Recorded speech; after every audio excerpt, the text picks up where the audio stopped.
Hello friends, मैं आपका दोस्त रितेश अपने एमपीपीएससी नोट्स इन हिंदी चैनल में आप सभी का स्वागत करता हूं। तो फ्रेंड्स, आज के वीडियो में हम डिस्कस करने वाले हैं एमपीपीएससी मेंस के कॉन्स्टिट्यूशन का जो पेपर है उसी के एक जो पार्ट है नवीन लोक प्रशासन के बारे में हम इस वीडियो में डिस्कस करेंगे, उसी टॉपिक के बारे में। तो चलते हैं सीधे वीडियो की ओर, देखते हैं कि नवीन लोक प्रशासन होता क्या है एक्चुअली। तो जो नवीन लोक प्रशासन का सबसे पहले परिचय देख लेते हैं। तो इसकी शुरुआत जो है 1960 में हुई और 7वें दशक में कुछ युवा विद्वानों ने लोक प्रशासन में मूल्यों व नैतिकता पर बल देना प्रारंभ किया और कहा जाने लगा कि कार्यकुशलता तथा मितव्ययता ही समस्त लोक प्रशासन का लक्ष्य नहीं है, उसे मूल्योन्मुखी होना चाहिए। और इस नवीन प्रवृत्ति को ही क्या कहा गया? नव लोक प्रशासन कहते हैं इस नवीन प्रवृत्ति को। और इसकी शुरुआत अमेरिका ने की थी। यानी कि क्या कहा गया कि जो कार्य कुशलता यानी कि किसी भी कार्य को करने की कुशलता और मितव्ययता यानी कि बचत करके किसी भी आर्थिक रूप से चाहे बचत हो तो वो करके किसी भी कार्य करने किसी भी लोक प्रशासक का जो दायित्व होता है तो वो केवल इतना ही नहीं होता कि वह किसी भी कार्य को कुशलता से करे और मितव्ययता के साथ करे, बल्कि उस क्या एक का कर्तव्य उसका ये भी होता है कि वे जो है कोई भी लोक प्रशासक यदि कोई कार्य कर रहा है तो वो उसमें उसके मूल्य और नैतिकता जरूर शामिल हो उसके कार्यों में। तो ऐसी जो अवधारणा ने जन्म लिया 1960 के दशक में, तो इस नवीन प्रवृत्ति को ही क्या कहा गया? नवीन लोक प्रशासन कहा गया। ठीक है, और इसकी शुरुआत कहाँ से हुई थी? तो अमेरिका से हुई थी। ठीक है, इसके बाद देखते हैं लोक प्रशासन के क्षेत्र में जो है 1968 के बाद नवीन विचारों का जो है सूत्रपात हुआ और इन्हीं नवीन विचारों को नवीन लोक प्रशासन की संज्ञा दी गई। और 1971 में फ्रैंक मेरोनी द्वारा संपादित पुस्तक नवीन लोक प्रशासन मिन्नो ब्रुक परिप्रेक्ष्य के प्रशासन के साथ ही नवीन लोक प्रशासन को मान्यता प्राप्त हुई। ठीक है, इसके बाद नवीन लोक प्रशासन के उदय और विकास में मील का पत्थर जो है साबित कौन सी निम्न घटनाएं जो हैं नवीन लोक प्रशासन के उदय और उसके विकास में जो है मील का पत्थर साबित हुई। ये निम्न घटनाएं कौन कौन सी? तो पहला है 1967 में सार्वजनिक सेवाओं संबंधित जो है उच्च शिक्षा पर हनी प्रतिवेदन जो आया था वो। इसके बाद अगला है दिसंबर 1967 में फिलाडेल्फिया में हुए लोक प्रशासन के सिद्धांत और व्यवहार संबंधित सम्मेलन। अगला है 1968 में आयोजित मिन्नो ब्रुक सम्मेलन। इसके बाद 1971 में फ्रैंक मैदिनी के संपादन में प्रकाशित नवीन लोक प्रशासन की दिशाएं। इसके बाद 1971 में ड्वाइट बाल्डो द्वारा संपादित जो है उथल पुथल के काल में लोक प्रशासन का प्रकाशन। तो ये सभी जो घटनाएं थी ये लोक प्रशासन के उदय और विकास में इन्होंने महत्वपूर्ण रोल जो है अदा किया। इसके बाद अब हम देखते हैं कि नवीन लोक प्रशासन की विषय वस्तु क्या है, यानी कि इसके विषय वस्तु के बारे में देख लेते हैं। तो सबसे पहला है नवीन लोक प्रशासन जो है मूल्यों के नए तथ्यों को प्रश्रय देता है और वह मानववाद, विकेंद्रीकरण, प्रत्यायोजन, बहुवाद, व्यक्तिगत हित, वृद्धि, व्यक्तिगत गरिमा आदि का समर्थन करता है। यानी कि जो नवीन लोक प्रशासन है ये मूल्यों को तो प्रश्रय देता ही है कि किसी भी यदि कोई भी लोक प्रशासक है तो वो अपने मूल्यों के साथ उसके जो आंतरिक मूल्य होते हैं, ठीक है, किसी भी कार्य को करने के तो वो तो उसको प्रश्रय देता है नवीन लोक प्रशासन। उसके साथ साथ मानववाद यानी मानव के लिए जो भी चीज़ों को करना हो, विकेंद्रीकरण यानी कि किसी भी संसाधन का जो है विकेंद्रीकरण करके ताकि उसका लाभ जो है सभी वर्ग को मिल सके, और प्रत्यायोजन यानी कि कार्यों को जो है उच्चस्थ व्यक्ति द्वारा कार्यों को अधीनस्थ के में वितरित करके जो है करवाना। इसके बाद बहुवाद और व्यक्तिगत हित यानी कि जो है व्यक्तिगत हित को वृद्धि, इसके बारे में भी जो है इसने क्या किया? नवीन लोक प्रशासन ने इन सभी चीज़ों का भी समर्थन किया। इसके बाद अगला पॉइंट देखते हैं कि वह इस मत को अस्वीकार करता है। कौन? नवीन लोक प्रशासन की प्रशासन मूल्यों के प्रति तटस्थ होता है। ठीक है, तो इस मत को अस्वीकार करता है नवीन लोक प्रशासन की जो प्रशासन होता है वो मूल्यों के प्रति तटस्थ होता है, यानी कि मूल्य जो है बदले जा सकते हैं, ऐसा मानना है नवीन लोक प्रशासन में। ऐसी अवधारणा है कि मूल्यों को जो है बदला भी जा सकता है। इसके बाद वह नागरिक सहभागिता और सड़क छाप अधिकारी तंत्र पर नियंत्रण का जो है पक्ष पोषण करता है। यानी कि क्या है कि जो नवीन लोक प्रशासन है ये क्या करता है कि नागरिकों की सहभागिता किसी भी कार्य में, ठीक है, और जो सड़क छाप अधिकारी तंत्र है, यानी कि जो है जो कि मतलब कि जमीन पर लेवल पर कार्य करते हैं, उन सभी का जो क्या करता है, पक्ष को पोषण करता है, ठीक है। इसके बाद वह नौकरशाही के जनता के प्रति उत्तरदायित्व पर जोर देता है। यानी कि जो नौकरशाही है, यानी लोक प्रशासन में जो भी लोग कार्य कर रहे हैं उनका जो है कर्तव्य है कि वो जनता के प्रति उत्तरदायी रहें और सभी कार्यों को उसी आधार पर करें जिससे जनता का जो है लाभ हो सके। इसके बाद देखते हैं आगे क्या है। नवीन लोक प्रशासन की विषय वस्तु को निम्न बिंदुओं द्वारा समझा जा सकता है। कौन कौन से? तो प्रासंगिकता यानी कि रेलिवेंस, मूल्य यानी कि वैल्यू, और सामाजिक समानता यानी इक्वेलिटी, और परिवर्तन यानी कि चेंज। इन सभी मूल्य जो है विषय वस्तु के द्वारा नवीन लोक प्रशासन को समझा जा सकता है। नवीन लोक, ठीक है। तो एक एक करके देखते हैं। प्रासंगिकता, रेलिवेंस, इसका मतलब क्या है?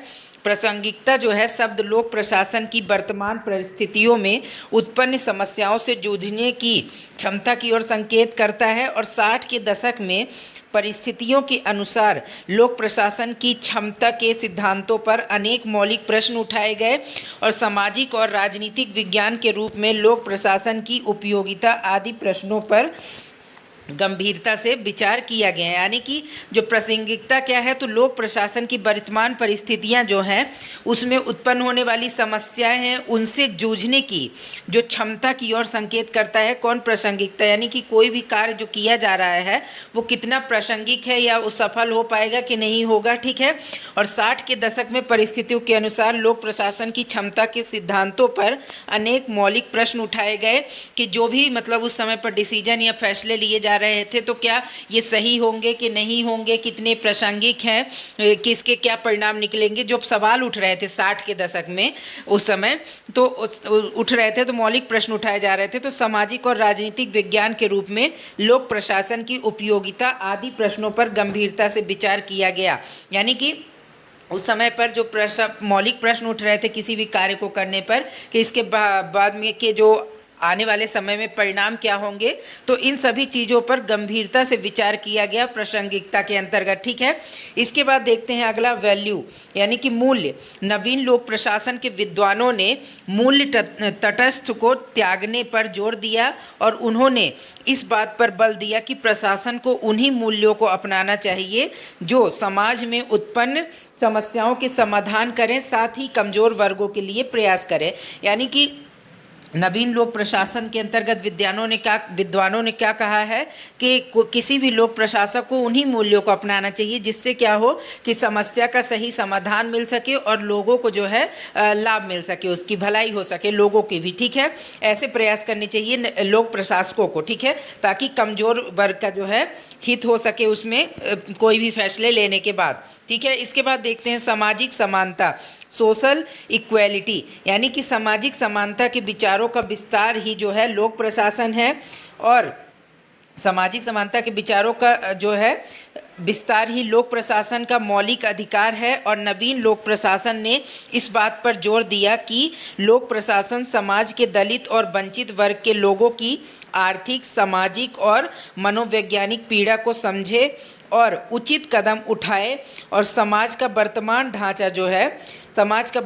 ढांचा और संस्थाएं निहित स्वार्थों की चक्की में पिस रहे हैं, विशेषाधिकार का त्याग करने को तैयार नहीं है। यानी कि जो नवीन लोक प्रशासन क्या कहता है कि ये सामाजिक समानता पर बल देता है कि कोई भी जो कार्य किया जा रहा है या किसी भी प्रकार के जो नियम कानून बनाए जा रहे हैं तो उसमें समाज के सभी वर्गों का ध्यान रखा जाए, चाहे वो आर्थिक रूप से हो, सामाजिक रूप से, मनोवैज्ञानिक रूप से, सभी के दर्द को समझा जाए और ऐसे कदम उठाए जाए जो कि सभी वर्ग के हिसाब से हो या सभी वर्ग के हित में हो, जो फैसले हों, ठीक है, तो वो सभी वर्गों के हित में लिए जाएं। सामाजिक समानता यानी कि सभी को समाज में समानता प्राप्त हो सके, ऐसे डिसीजन लिए जाने चाहिए, ठीक है। लेकिन फिर भी क्या आज देखने को मिल रहा है कि जो वर्तमान समाज में क्या है, ढांचा जो है और संस्थाएं जो है अपने स्वार्थ के लिए कार्य करती हैं, ठीक है, और विशेषाधिकार अपना बता करके कि हम इस लोक प्रशासन है तो लोक प्रशासक हैं तो हम कुछ भी कर सकते हैं। तो कई जगह ऐसा देखने को मिलता है कि इसका दुरुपयोग भी हो रहा है, ठीक है। इसके बाद देखते हैं अगला है परिवर्तन यानी कि चेंज। नवीन लोक प्रशासन ने सामाजिक जो है परिवर्तन पर जोर दिया, और जब तक लोक प्रशासन सामाजिक समानता और सामाजिक परिवर्तन के लिए कार्य नहीं करता तब तक अभिजातियों की पकड़ से छुटकारा मिल पाना असंभव है। यानी कि नवीन लोक प्रशासन के अंतर्गत क्या कहा गया है कि सामाजिक परिवर्तन पर जोर दिया जाना चाहिए, और जब तक जो है लोक प्रशासन सामाजिक समानता और सामाजिक परिवर्तन के लिए कार्य नहीं करेगा तो अभिजातियों की यानी कि जो भी पकड़ बनाना चाहते हैं गलत तरीके से समाज में, तो उनसे छुटकारा नहीं मिल पाएगा। इसलिए जो है नवीन लोक प्रशासन क्या कहता है कि सामाजिक परिवर्तन पर जोर दिया जाना चाहिए और सामाजिक समानता यानी समाज में सभी वर्गों के बीच समानता हो, और तभी जो है उससे रिलेटेड कार्य करने चाहिए, सामाजिक समानता से रिलेटेड और सामाजिक परिवर्तन में, ताकि जो है एक आवश्यक परिवर्तन होने के बाद जो है अभिजातियों से छुटकारा मिल सके, ठीक है। इसके बाद देखते हैं नवीन लोक प्रशासन की विशेषताएं क्या क्या हैं। Features of new public administration यानी कि ग्राहक उन्मुखता, 4 हैं इसमें, ग्राहक उन्मुखता, उत्तरदायित्व, लोचदार प्रशासनिक ढांचा और जन सहभागिता, ठीक है। तो इसमें क्या है कि 4 जो विशेषताएं बताई गई है कि ग्राहकों को जो है एक समाज में जो भी है तो उनको उन्मुख होना चाहिए, अपने अधिकारों के प्रति हो चाहे किसी भी प्रकार से जागरूक होना चाहिए अपनी चीज़ों के प्रति, अपने अधिकार या नियम कानूनों के प्रति, ठीक है। तभी जो है एक अच्छा समाज में जो है व्यवस्था बन सकेगी, और उत्तरदायित्व जो भी मिल रहा है लोक प्रशासन के अंतर्गत तो उन सभी को जो है अब एक अच्छे ढंग से एक लोक प्रशासक को निभाने चाहिए, चाहे वो छोटा से छोटा अधिकारी से लेके बड़ा से बड़ा लेवल का अधिकारी क्यों ना हो, जो भी उत्तरदायित्व जिसे दिया जा रहा है उसे जो है ठीक ढंग से उसे निभाना चाहिए। नवीन लोक प्रशासन कहता है इस तरह से। और लोचदार प्रशासनिक ढांचा होना चाहिए, यानी कि लोचदार का क्या अर्थ है कि वहाँ ऐसा प्रशासनिक ढांचा होना चाहिए जहाँ पर एक छोटा से छोटा व्यक्ति भी जा कर के अपनी जो है मांग को, अपनी जो है जो भी मांग है उसकी या जो भी उसकी दिक्कतें हैं, परेशानियां हैं, वो उसे क्या करे, लोक प्रशासन में जा कर के अपनी व्यक्त कर सके, ठीक है। तो इस प्रकार से प्रशासनिक ढांचा बनाया जाना चाहिए और जन सहभागिता होनी चाहिए, ठीक है। तो इसकी विशेषताओं के अंतर्गत, नवीन लोक प्रशासन की विशेषताओं के अंतर्गत जन सहभागिता का अर्थ है कि जो लोग हैं उनके द्वारा जो है किसी भी कार्य को सहभाग देना चाहिए। किसी भी कार्य को, या मान लीजिए कि कोई लोक प्रशासक है तो उसे जब कोई भी कार्य करने के लिए सरकार के द्वारा कोई भी कानून या नियम बनाया गया है तो लोक प्रशासन को चाहिए कि वो जन सहभागिता में उस कार्य को करवाए, यानी कि लोगों की भी हेल्प ले, मदद ले उस कार्य को करवाने में, लोगों को भी उस कार्य से जोड़े, ठीक है। तभी जो है सभी वर्गों तक उसका लाभ मिल सकेगा, ठीक है। इसके बाद देखते हैं आगे, नवीन लोक प्रशासन की सर्वाधिक प्रमुख विशेषता ग्राहक उन्मुखता है, और पूर्व में लोक प्रशासन ग्राहक उन्मुखता पर ज़्यादा ध्यान नहीं देता था। इसके विपरीत चीन जो है लोक प्रशासन ग्राहक उन्मुखता पर विशेष ध्यान देता है। चीन का मानना है कि लोक प्रशासन की उत्पत्ति ग्राहकों के लिए ही हुई है और इसलिए नागरिकों की आवश्यकता और इच्छा के अनुसार लोक सेवा प्रशासन द्वारा की जानी चाहिए, और ग्राहक उन्मुखता के लिए लोक प्रशासन को जन आकांक्षाओं के प्रति संवेदनशील और उत्तरदायी होना चाहिए, यानी कि जनता के प्रति जो है, जनता की आकांक्षाओं के प्रति क्या होना चाहिए, लोक प्रशासन को संवेदनशील और उत्तरदायी होना चाहिए, ठीक है। इसके बाद देखते हैं, प्रशासन को नागरिकों की आवश्यकता स्वयं को ढालना चाहिए, नागरिकताओं की आवश्यकता के अनुसार स्वयं को प्रशासन को ढालना चाहिए, और ग्राहक उन्मुखता तथा उत्तरदायित्व की स्थापना के लिए लोचदार प्रशासनिक ढांचे की आवश्यकता होती है, और लघु विकेंद्रित तथा नमनशील श्रेणियों प्रशासनिक संगठनों के लिए ज़्यादा उचित हो सकती है, और क्योंकि यह विभिन्न वर्गों के लोगों के लाभ या उन्नति के लिए उपयुक्त हो सकती है। निर्णय निर्माण में जन सहभागिता के द्वारा ही लोचदार, उत्तरदायी, ग्राहकोन्मुखी प्रशासन का निर्माण संभव है। ऐसी सभ्यता विशेषकर लघु स्तर पर सहभागिताओं को सुनिश्चित करने की जिम्मेदारी संस्थागत व्यवस्था की है।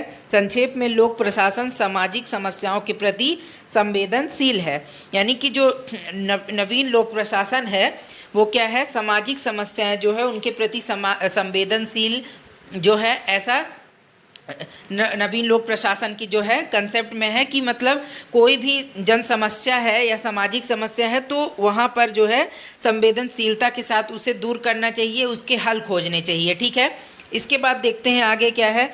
तो अगला आगे है संदर्भ, सदाचरण, नीति शास्त्र और मूल्य नवीन या मौलिकता संबंधित व्यक्ति के प्रति चिंता तत्व है। नवीन लोक प्रशासन नौकरशाही के जनता के प्रति उत्तरदायित्व का जो है समर्थन करता है।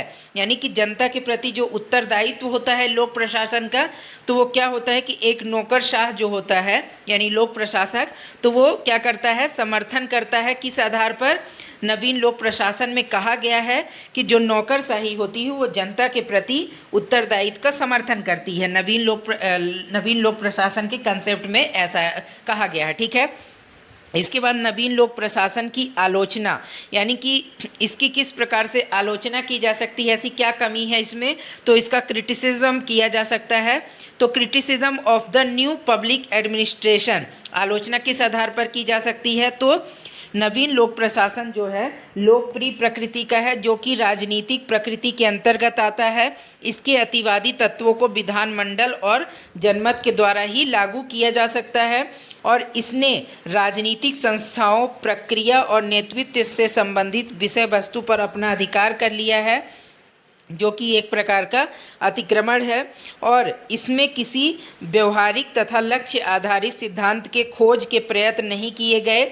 नवीन लोक प्रशासन के विचारकों में जो है विकास के लिए आवश्यक तकनीकी की अनदेखी की है, और नवीन लोक प्रशासन का अपना जो है एक स्थान है और इसका सीधा संबंध समाज से जुड़ गया है। यानी कि कई प्रकार से, जिस प्रकार से नवीन लोक प्रशासन के जो है फायदे हमने देखे हैं, उसके लाभ देखे हैं, ठीक उसी प्रकार से उसकी आलोचनात्मक रूप से भी उसका हम व्यू देख सकते हैं कि किस प्रकार से बताया गया है कि जो इसमें जो है जनता किसी भी जो नियम कानून है, किसी भी तत्व को विधानमंडल और जनमत के द्वारा ही लागू कराया जा सकता है। अदरवाइज जो है यानी कि मान लीजिए कि कोई भी जो है नेता यदि अच्छा बन गया है, कोई भी चुनकर आया है, सरकार में कोई भी अच्छा नेता चुनकर आया है जिसे लोगों के द्वारा चुना गया है, तो वो यदि अच्छी पॉलिसी बनाता है तभी जो है क्या होगा कि जब एक वो अच्छी पॉलिसी बनाएगा तभी जो है लोक प्रशासक उसे इम्प्लीमेंट करवा सकता है। यदि वो पॉलिसी ही खराब बनाता है तो वो जब पॉलिसी ही बेकार होगी तो क्या होगा कि लोक प्रशासक जो है वो चाह कर भी उस पॉलिसी को जो है पूरी तरह से इम्प्लीमेंट नहीं करवा पाएगा। खराब पॉलिसी होगी तो उसके जो है लाभ भी नहीं मिल सके। तो डिपेंड करता है कि किस प्रकार से जो है जनमत के द्वारा चुना हुआ नेता किस प्रकार से बनकर आ रहा है। एक अच्छा नेता बनेगा तो वो अच्छे जो है नियम कानून तैयार करवाएगा, जिससे क्या होगा कि जनता के लोगों को फायदा होगा। लेकिन अदरवाइज यदि कोई बेकार नेता बनकर आ जाता है तो वो अच्छे नियम डिसीजन नहीं ले पाएगा, और जिससे परिणाम स्वरूप क्या होगा कि उससे जनता को भी हानि होगी। ठीक है, तो इस प्रकार से जिस प्रकार से लाभ हैं हर चीज़ के, उस प्रकार से कुछ हानियां भी देखने को मिलती हैं। तो आलोचना भी हमने देख ली नवीन लोक प्रशासन की। तो फ्रेंड्स आज के वीडियो में इतना ही। इसके बाद हम मिलेंगे नेक्स्ट वीडियो में न्यू टॉपिक के साथ। तो आप बने रहें MPPSC नोट्स इन हिंदी चैनल में कंटिन्यू। तो चलते हैं फ्रेंड्स, मिलेंगे, बाय बाय।